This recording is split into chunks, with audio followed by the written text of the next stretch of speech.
Did you know that a recent study in 2021 found that over 73% of women felt their needs were dismissed and they felt unheard at their medical appointments?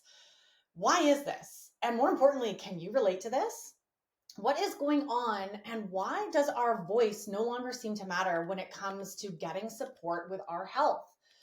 Today's episode is inspired, in fact, by my very own recent needs to advocate for myself, for my baby during my pregnancy. And I'm currently getting met front and center with how difficult and challenging it can be to navigate our medical system and get the support that I actually need in order to make informed decisions in what I would consider a broken system, and to really truly know all of my options. So this episode is really inspired by some things that I've recently been through that I'm going to share more about. And I really hope that you find this deeply helpful and that you feel at the end of this episode more empowered next time you need to navigate the medical system, whether it's in an appointment or online or really any other area of your life. Now, before we dive into today's episode, I want to give a huge shout out again to all of my listeners. Each and every one of you make this podcast happen. Make it possible for me to continue coming to you every few weeks with these episodes, even as I'm transitioning into my year off into motherhood. I'm so grateful to each and every one of you. And if you haven't yet, the best way, and you want to, support me, give back to the show. The best way that you can do that is by leaving a 5-star review, either on Apple or Spotify. It would mean the world to me if you would share your biggest takeaways from this podcast, maybe even this episode, and take a minute or two to leave that review to help this show reach more women who need this information. So thank you in advance for leaving a review and just for following along and being here. It means the world to me. And I'm so excited for today's topic and today's information that I want to share with all of you. So without further ado, let's get into that episode.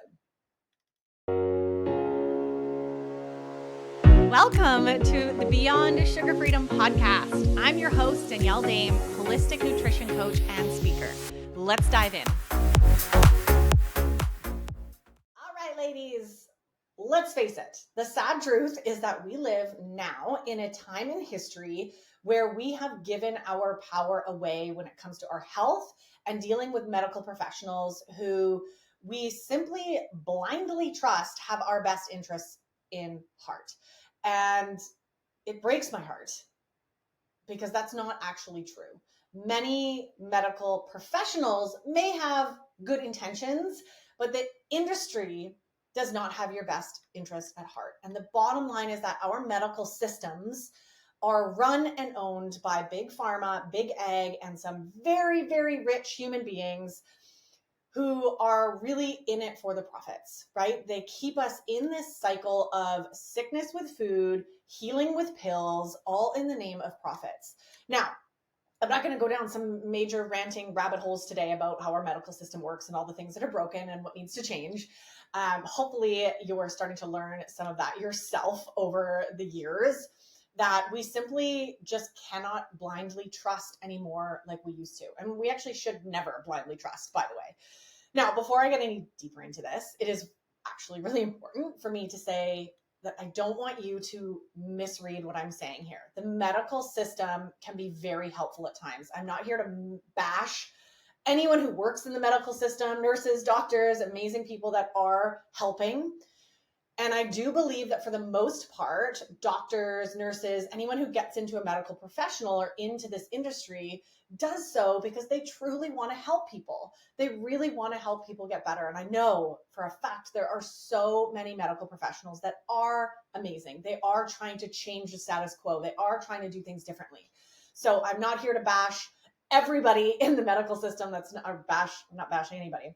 But I do want to shed some light on just the facts and the truth of how our system is run and broken, and how we do need to step into advocacy for ourselves in most situations. And, you know, the sad piece here is as well-intentioned as these doctors or medical practitioners are, as they get into this world, the education that they get and the training they get is actually built from big pharma, big ag, those big billionaires who run the system. And the training is actually not set up holistically in mind, right? Instead, it's focused on which drugs to prescribe for which symptoms, which we know is a Band-Aid approach, right? It's very much, and anyone who's ever been to a doctor's appointment or had any challenge show up with their blood sugar or their blood pressure or their heart, right? Immediately you're getting blood pressure medication, you're getting diabetes medication, you're getting put on statins, right? Like it's a go-to. It's, well, this is just what you do. You have this issue, then you take this drug, right? And that is how our medical professionals are trained for the most part. Again, this isn't everybody, okay? But for the most part, in general, this is here in Canada, here in the US, probably over in Australia and some other parts of the world as well. This is how the system is bred from below. And the downward approach that happens with prescribing things that aren't actually getting to the root cause of any problems.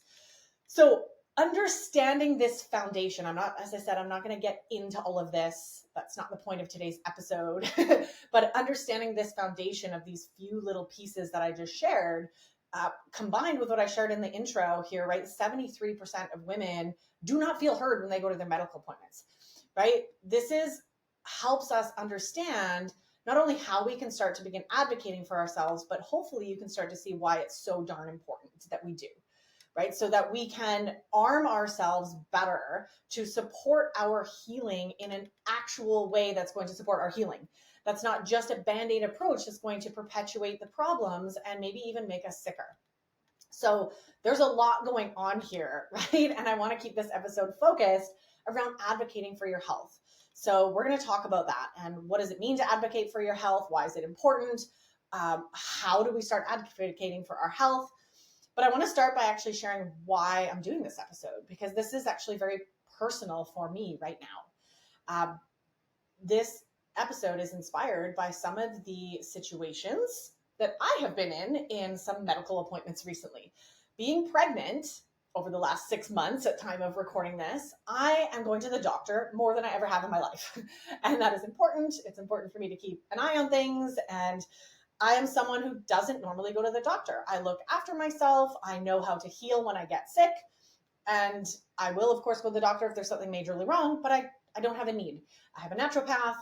She's the one I run, blood work, keep an eye on things with. But being pregnant, obviously, I'm going in for more regular checkups. Now, I will also share that I'm so grateful to be working with a midwife. I made that choice very early on. They tend to be more holistically minded. They're just, it's a different approach to care in pregnancy, at least here in Canada.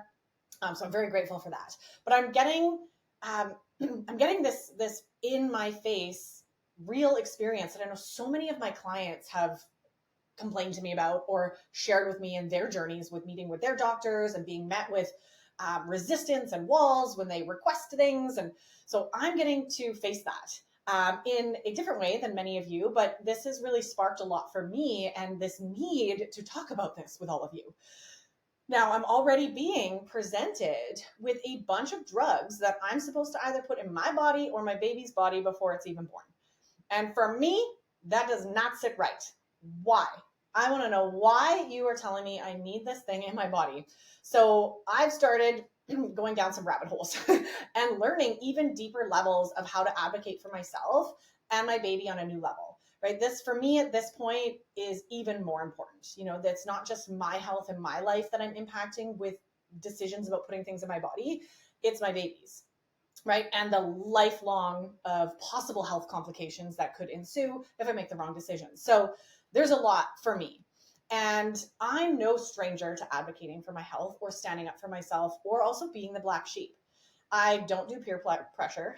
I never really have. I remember when all of my friends got Facebook or got iPhones. I was the last one. I was like, nope, I don't need that thing. I don't want it. I was the last one. I eventually did cave in. I have Facebook and an iPhone right now. But, there's that part of me that's always had that resistance to people telling me what to do. And especially the more I learn about how corrupt our medical industry and our food industry and our government is. Whenever I feel pressured into making a decision, to me, that is an immediate red flag, If anyone in your life is pressuring you to make a decision on something, whether it's going to university or taking a pill or getting a surgery, that is a red flag. Now, of course, caveat being if you're in some sort of life-threatening situation, you've just been in a car accident and you need to get into surgery and you have to make a decision on that really quick, I mean, that's legitimate, right? But often these decisions that we get pressured, the energy of pressure and fear put on us are not actually, in fact, urgent decisions that need to be made. So that to me is a red flag. And I want to plant that seed for all of you. And for me, this inspiration really is really to, for myself, be healthy, continue navigating outside of what I believe is a very corrupt medical system, but also to raise a holistic and healthy child who is free from unnecessary, over-the-top medical intervention. Now, not to say I'm not going to lean on the medical system once in a while when necessary, but I know in my body and with every cell of my being that most of that, 95% of the time, it's not necessary. And it is going to be up to me to navigate what is necessary and what is not, and what works for my family and what does not, and what feels right to me and what does not, and to honor that. And I'm just at the beginning of this. I know anyone here who has kids already is probably laughing at me like, Danny, you're getting yourself in the deep end. And I'm up for the challenge. I feel like this is a really big part of my purpose on the planet, what I'm here to offer and to hopefully empower all of you, right? Not just around food choices and sugar, right? I mean, this all completely connects and intertwines, right? How many times have you felt pressured to have a cookie when your friends bake them for you? So you cave, right? There's so much disempowerment going on, not only in our medical appointments, but with food, right? And the pressure that we get from Big Ag trying to get us to buy their food products, right? So there's a lot here. And we know, hopefully, you're listening to this podcast, you know by now how crazy corrupt our food industry is, and big sugar, which is actually a thing, by the way, and how they're trying to get us hooked and addicted to sugar and food so we can keep getting sick, keep buying medications, keep relying on the medical system to heal us. It's backwards. It's ass backwards. And we don't have to subscribe to that. And I want to share that with all of you. That's one of the reasons I want to do this episode, is because you have options and you're not told about them. And I want to plant some of those seeds for you today, because you do not have to subscribe to this rat race system that we are faced with. There are ways that we can work with it, work around it, navigate in a holistic and healthy way. So let's start by, what does it mean to actually advocate for yourself, right? That might sound pretty self-explanatory. It might be a bit confusing. To me, advocating for yourself is all about taking your power back. Remembering that you are your own expert when it comes to your body, your health, your mind, your life, your family. And as we learn to advocate for ourselves, it means learning to navigate a corrupt and broken system to get what you need for your healing. So an example of that is, I'll go to the doctor or go to my midwife to get her to run certain blood work, to get a panel of basic blood work that I can get here in Canada for free under our healthcare system. So I'm kind of using that system to get some tests for free. And then I go to my naturopath and I pay for a deeper dive test so I can get actual better numbers with things that I can't get for free through my medical system. So I'm kind of playing the system a little bit, right? And like, okay, I'm going to get these things that I can get, or get, there's a real need for, sometimes we might need a prescription for something and we can get it over here easier. So it's about figuring out what we need, right? Taking it from a place of empowerment, being like, okay, I'm going to get this from over here. I'm going to get this from over here because I know what I need. A great example as well of this is a CGM. So I'm nearing the stage of my pregnancy where they usually do this absolutely horrible, I'll do another episode on that, by the way, gestational diabetes test that I do not want anything to do with. So I want to be testing my own blood sugars, just keeping an eye on, everything changes with my blood sugar when I have a placenta in me at the moment. So I want to keep an eye on that, but knowing that the medical system will naturally screen me for gestational diabetes, I am asking my midwife to put in a prescription for me to get a CGM for free from our pharmacy, as opposed to having to pay for one out of pocket for myself. So I'm using that a little bit as well. So again, this is learning how to navigate, right? And advocate for yourself. I know what I need. Where can I get it? Where can I get part of it over here? Can I get part of it over here? Another piece of advocating for yourself is not letting anyone push you into anything. As I mentioned earlier, right? If there's pressure, if you're feeling fear or pressure, pause. Major red flag, right? If someone is trying to push you into something, that is a major flag to pause and do your research. So this is really learning, again, the more you take your power back and your voice, right? You're not going to let anyone push you into anything, whether it's getting Facebook or an iPhone or taking some sort of questionable shot that the government has told you to take. This is also about doing your own research, right? Advocating for yourself does take time, it takes time and energy to actually get what you need for your health. And it takes research.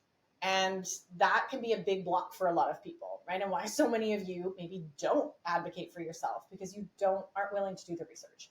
And this is where informed consent comes in, right? Your doctor has not done the research on everything. They're one human. They don't have all the time to research all the data, all the studies on every single drug that they're trying to get you to take, right? So just understanding that, it's all good. You have to do that for yourself. And that is a big part of this taking your power back, right? Not blindly trusting anybody in your life, especially if they're trying to make you put things in your body and do certain things that don't feel right to you. So I hope by now you're kind of getting a sense of why advocating for yourself is so important. But there's a couple pieces that I want to add to that as well, is really remembering that if you really want to heal and you actually believe, again, I should say this in case any of you are new to the podcast, I come of the belief that your body is built to heal itself.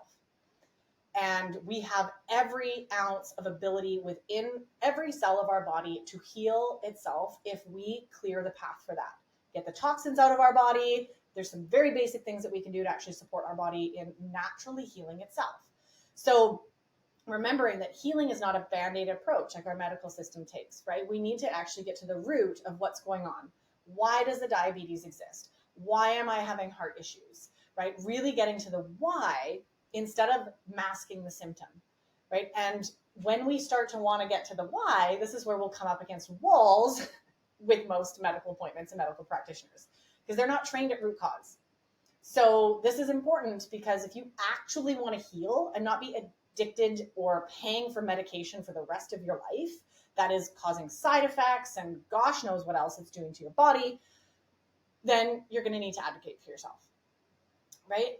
Remembering also the sad truth here, right? That blindly trusting our medical system has actually made us more sick than ever. Every single disease, heart disease, cancer, diabetes, all, you name it, obesity, on the rise for decades now.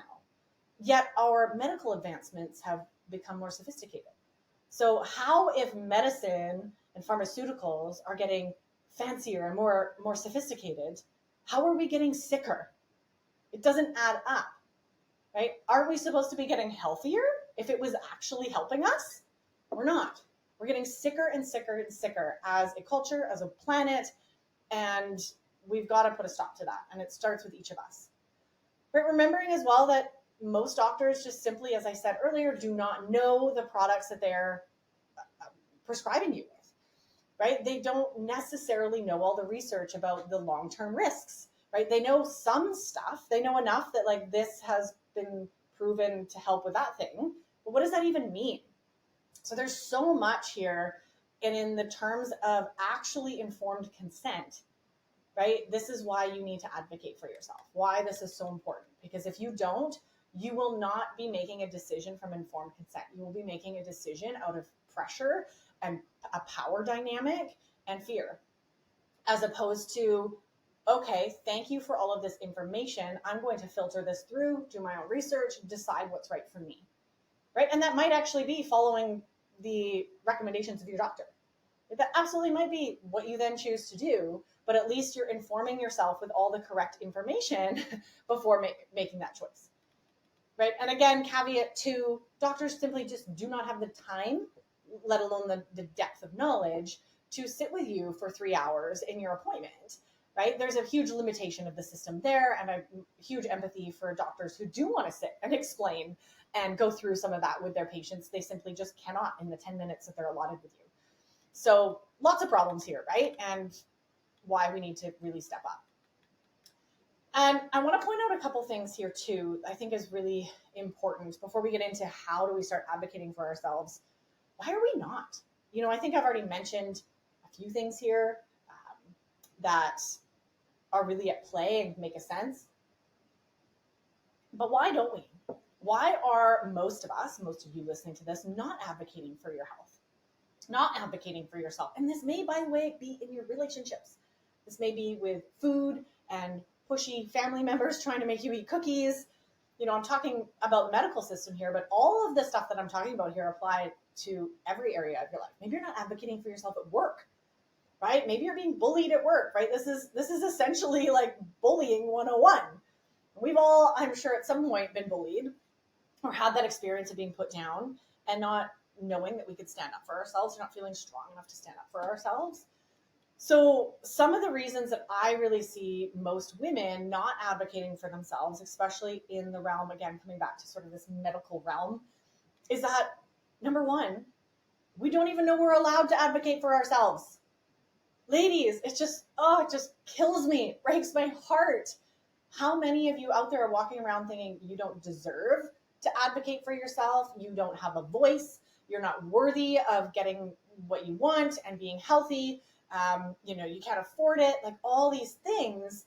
And you just don't even at the bottom line know that you're even allowed to say no, that you're not even allowed to ask questions or change doctors, right? This permission piece is just shocking, right? Women think that, well, this is just how it is and there's no other options. That's not true. And hopefully you're starting to feel that now.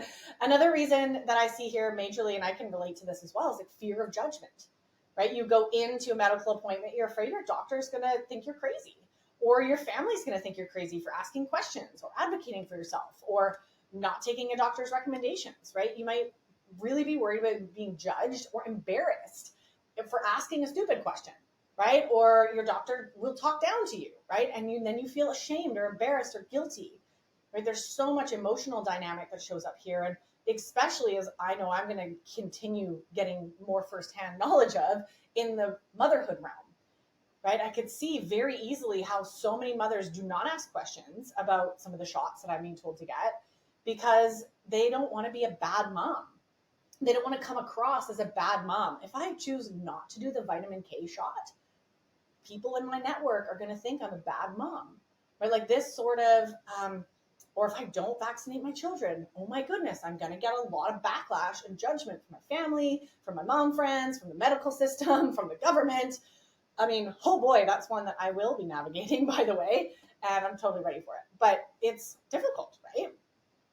So a couple other things that I see showing up is obviously this very deeply rooted power dynamic that shows up in our medical system, right? We have been beautifully socially conditioned to always give our power away to those in power, whether that is your teacher, your leader at church, your parents, somebody in a white lab coat, right? Lawyers, we've been taught that these people are the ones in power, the government, right? And what they say goes. That is absolutely a blanket belief that our society has cultivated in most of us.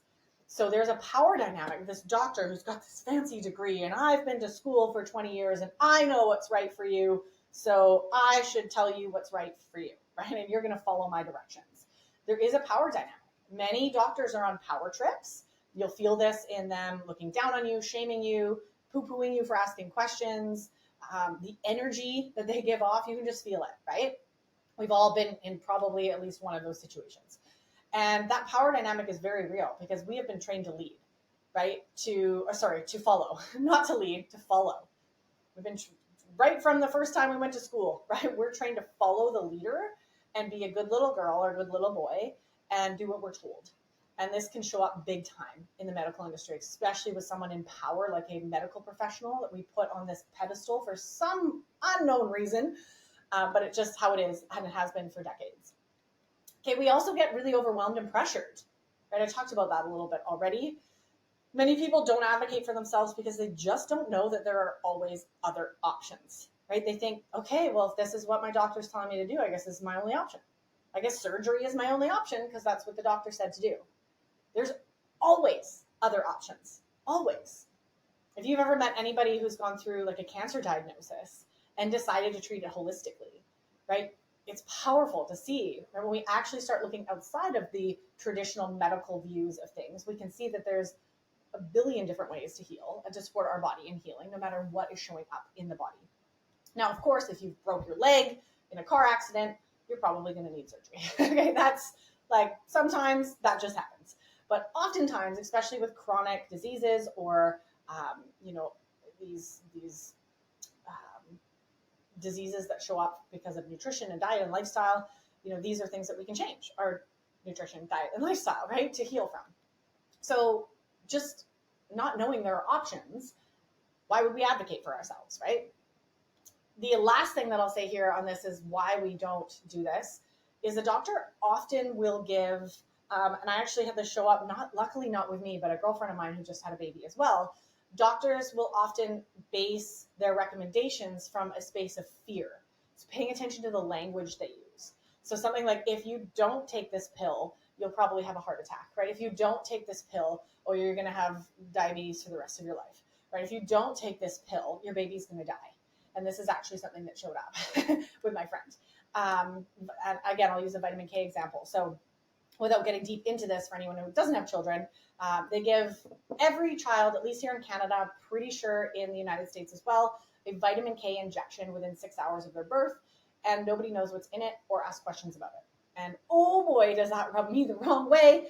And it was presented to my girlfriend as, if your baby doesn't get this shot, it may die at birth of bleeding, internal bleeding. For those who don't know, vitamin K is the clotting factor that helps our blood clot when we have a bleed. And babies aren't born with it, apparently. And that's why they say they need the shot. But nobody knows what's in it. Nobody knows why we give it or the actual statistics. So this is presented as, if you don't get this shot, your baby could bleed to death. And when you actually look into it, because I've been deep down this rabbit hole, the research is 1 in 11,000 babies will have what they call this bleeding disorder after birth. Again, depending if it's a vaginal birth or a C-section, very different experiences of internal bleeding for a child. And the odds are so low, in my opinion, 1 in 11,000. And they're telling me that my baby's probably going to die. Like, come on. Anyway, so ending that rant. This is just an example of how the language can be used to fear-base us into taking a pill or getting an injection. They did this beautifully, and we're not going down this rabbit hole during COVID, beautifully, right? If you do not get this shot and the 8 others that are going to come after it, you will die. And they did that expertly, in my opinion. So this shows up everywhere, right? So just remembering that anytime something is fear-based, put at you, or pressure-based, it's probably not something you should put in your body. That's my general rule of thumb. And same with anything that's advertised in commercials should not go in your mouth, right? That's usually not real food. You don't see commercials for apples ever, right? Just being really cautious of those energies that come at you. So let's get into the good stuff here. Okay, let's get into the fun stuff. How do we actually start to advocate for ourselves? How do you start to do this? Because I know many of you listening are maybe more introverted, more shy. Like, this is terrifying. Maybe you're even feeling that in your body right now. Like, oh my goodness, this feels like the hardest thing in the world to ever do or to even think about going next time I talk to my doctor. So start small. Start where you're ready. I'm going to share a couple tools that I've used that I've seen be really helpful for some of my clients. And you take what works for you, right? But ultimately, just do something different. Next time you engage in the medical system, begin advocating for yourself. It might be small to begin with. It may be big and Danny-sized, but do it. So number one, absolutely number one, is ask questions. Ask questions. Do not be afraid to ask stupid questions, too many questions, the wrong questions. Come into your appointments with questions. Questions about the drugs or the protocol that they're trying to get you to do, whether it's surgery or medication. ask questions, ask for efficacy, ask for where the data came from, ask for what the ingredients are. Ask these things. I mean, that's a big thing of what I'm asking. It's like, what are the actual odds? Where are the studies done? Where can I find information? Where is this product actually made? What's actually in it? What preservatives are in it? What other things are in it? How's it injected? Why is it injected? There's a lot, right? There's a lot to ask, and it's so important. And your doctor will most likely not know most of the answers, but that's okay, because you might be able to get one or two things from them that point you down the right rabbit holes to then go and do your own research, which is number two, how we start doing this. And a big part of advocating for yourself is just doing your own research. Unfortunately, you're going to hit a lot of brick walls with these questions that you have, wanting more information from your doctor. Luckily, there are great doctors out there who will absolutely help you or point you in the right direction, but you're going to have to do a lot of this yourself. Right? You're going to have to do your own research to make your own informed decision. I'll share a story about this that's actually just unfolded for me over the last few weeks. Another one of the shots that I'm being told I need is because I have O negative blood type. So for any other mothers out there know what I'm talking about. It's called Rh sensitization. I'm not going to get into it. It's a whole thing that can apparently affect the next child that I have, because my body will plant an immune response if my current baby is positive blood type. Anywho, so this all stems down to, is my baby that I'm currently carrying positive blood type or a negative blood type? And if it's positive, then there's this possibility or this recommendation that I get these shots. It's actually 2 shots. And if it's negative, I don't need any shots. It's totally fine. My body will be fine. My baby will be fine. And I'm asking my midwife and other people in Canada here, how can I test the baby's blood type in vitro, non-invasively? And everywhere that I've asked in Canada, it's not possible. No, we can't do that here. It's not possible until the baby's born. They test the cord blood, and then they get the baby's blood type. But it's not possible to do in vitro that we know of. Okay, so I kind of took that and I was like, darn, well, that would be really helpful to know in advance. So I know, do I need to actually research this shot more, or can I just let it go because I don't need it? And lo and behold, a friend of mine sent me a podcast recently with someone in the States who also had a very low intervention holistic birth and had also Rh sensitization like I did, who used some company in the States to test her baby's blood type just through a blood draw of her own. Super non-invasive. They take my blood, they send it to a lab, they can isolate my genetic markers and the baby's genetic markers for blood type. And they can tell the baby's blood type from my blood sample. Who knew? So apparently, I've started doing more research. In the US, you can do this. In the UK, you can do this, just not in Canada. So what the heck, right? So anyway, I'm now on the rabbit hole of trying to get my blood to an American company and paying for that out of pocket because I want to do this test.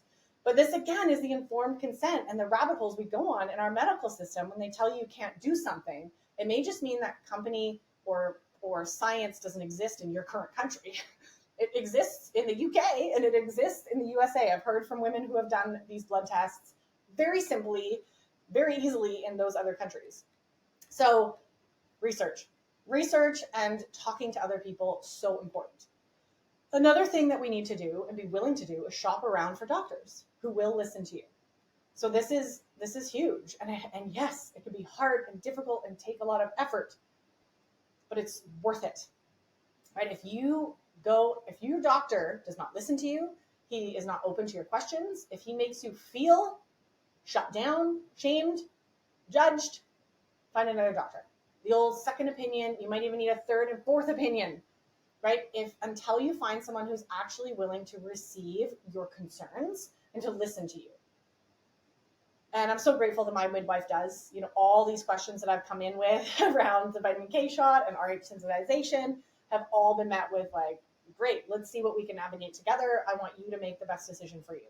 And that is so beautiful. I'm so grateful for my midwife.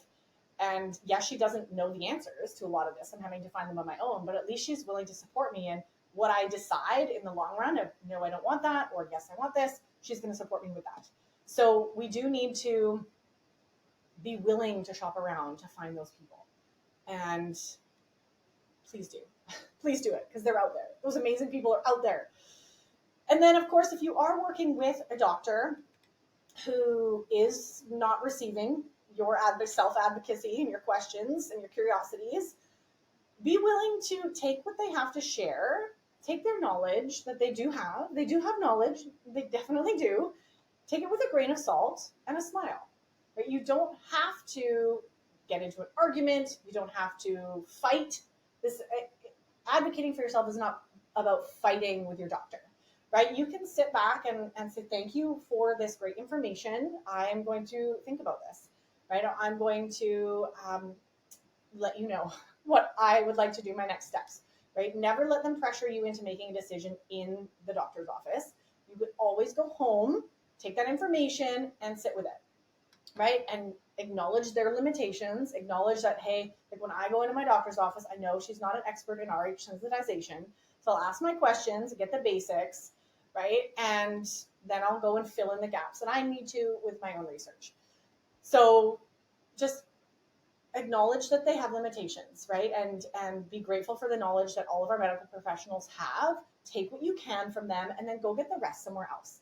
And in this, you can stay kind, you can be respectful, right? I'm not telling you to go in and start stirring shit with your doctor, okay? Don't do that. But another really important piece to do here is to set boundaries, right? And a great tip that I've come across in the way is, and what I do, go into an appointment prepared, right? Go in prepared, whether that's having done some research in advance, knowing what is a yes and a no for you, right? Already kind of have an idea obviously of your questions, and maybe even practice what you're going to say in advance. You know, if you're someone who's terrified about any of this that I'm talking about, practice might really help ease some of those fears. Practice saying the questions, practice receiving an answer or judgment from your doctor, who knows, right? But maybe role playing that with a friend if it's something that's going to be really difficult for you. But that can be really helpful, practicing in front of the mirror, bringing notes with you, bring a notebook, always bring a notebook, jotting down, you know, some of the things so that when you get there and you get overwhelmed and you're all flustered, you don't forget to ask what you want to ask. You've got it written down with you. Another thing that you can do that I love is trust your intuition. This is going to be the answer to everything, every problem. Trust yourself. Trust yourself, ladies. And I have some great podcast episodes about how we do that, because this is a journey into trusting our intuition, trusting our inner voice.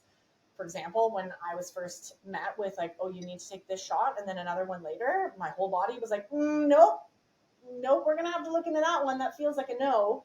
And I want to inform myself with like, okay, what are the risks then? Because there are risks that I do believe are very real on both sides. There's risks of me taking the shot. There's risks of me not taking the shot. So I'm going to figure out both sides of the puzzle and then feel and trust my intuition into what is going to be the right choice for me.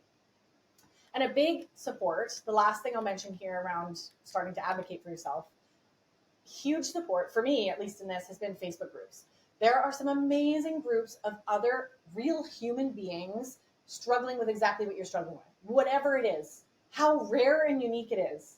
I mean, as an O negative blood type, I thought I was like a rare unicorn. Yet I found all these massive Facebook groups with people all over the world who are beautifully sharing why they chose to take the shot and why they chose not to take the shot and what happened and their results, and like sharing with love, non-judgment. I love these Facebook groups, and it's helping me sort through other people's stories, real-time stories. It's like real-time research without trusting some sort of possibly skewed lab research, and really getting to see and feel into, okay, here's some of the things that have showed up. Oh, here's what's possible. Oh, there are women who have not got these shots that have had a really healthy second children. Fascinating, right? That's not something that was shared with me. It's just, no, your second child will miscarry. That's a fact, right? That's not a fact, because there is proof. So these Facebook groups are really, really beautiful and helpful. And there's so many of them out there that are focused on what you might be dealing with, right? Maybe you're facing being put on statins for the rest of your life, or you're facing being put on antidepressants, right? Or all of these things that you can join some groups, holistic minded groups that are sharing with love and resources. It's so good. I've gotten so many great resources just going down these holes and reading people's Facebook posts, recommending books, recommending podcasts, and I'm just like taking it all in, which is so helpful.